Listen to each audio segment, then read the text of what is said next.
We all want to get smarter and think with more clarity. And it all starts with retaining what you read. So here are 3 tips on how to remember what you read. The first one is going to be active reading or annotating. This is a skill that a lot of times in school, your teachers will go over and maybe talk about, but what is it really? As you read, you're going to have thoughts, you're going to have questions, you're going to have comments and reactions. If you jot down those reactions to the text as you read it, you are going to be much more likely to remember what you've actually read. Part of it is because you're actually making the action to write down your thoughts, but another part is that you're recording your thoughts. So even if you forget what your reaction was, you can always turn back to the book and you can look at what your reaction was. And if you have a question about something that you're confused on, you can go and seek out the answer. But a lot of times, if you don't jot this stuff down, you're going to forget what your questions were. You could just jot these questions or comments or reactions right in the margin of your book. If you feel uncomfortable doing that, you could always do it in a notebook, but I do think writing in the margins of a book is the best. Some people like post-it notes as well. That works too. The second one is going to be to summarize what you just read. Now, this is an extra step. It does take a little more time than if you were to just pick up a book and read it for a few minutes, but I'm telling you that you will by far remember a lot more of what you read if you summarize it after you read it. So here's an example. Let's say you have to read a chapter for homework, or you just want to read a chapter of a book before you go to sleep at night. Something you can do is jot down in a notebook, in your phone notes, on a Google Doc, whatever it is, summarize what you just read in your own words. Now, at first, you might not have the reading stamina to finish an entire chapter, but what you could do is maybe just read 1 page or 2 pages, or maybe even just a paragraph.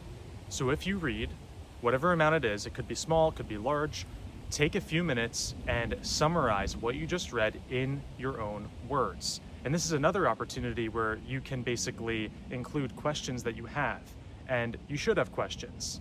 If you're reading and you're learning from something, you're always going to have questions. It's very difficult to learn something and retain it if you're not curious about anything.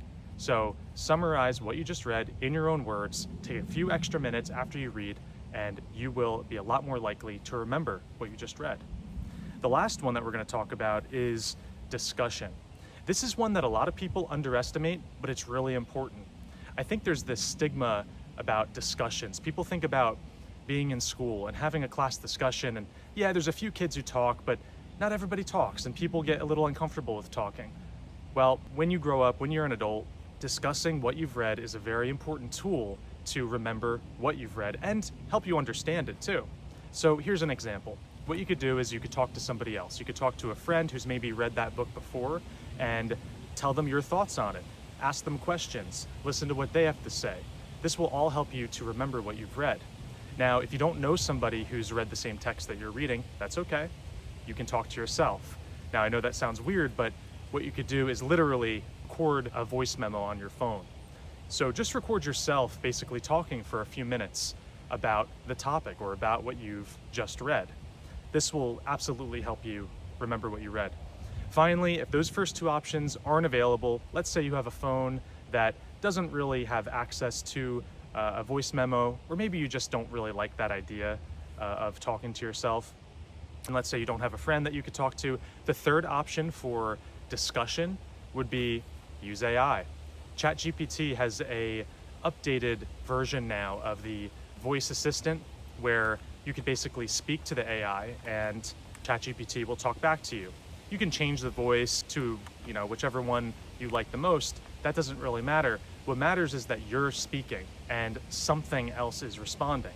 Yes, it's a robot. Yes, it's ChatGPT, and some people are uncomfortable with AI, but it is a really good tool to help you remember.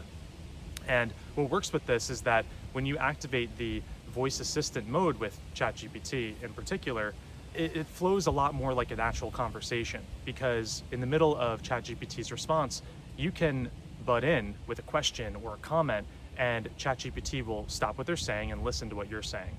So you don't even have to listen to their entire response. So if you read something, a chapter, a page, a paragraph, whatever it is, you can load up ChatGPT, go into the voice mode, and have a conversation just for a couple minutes, and I guarantee you will remember what you've just read with a lot more clarity than you did before. Have a great day.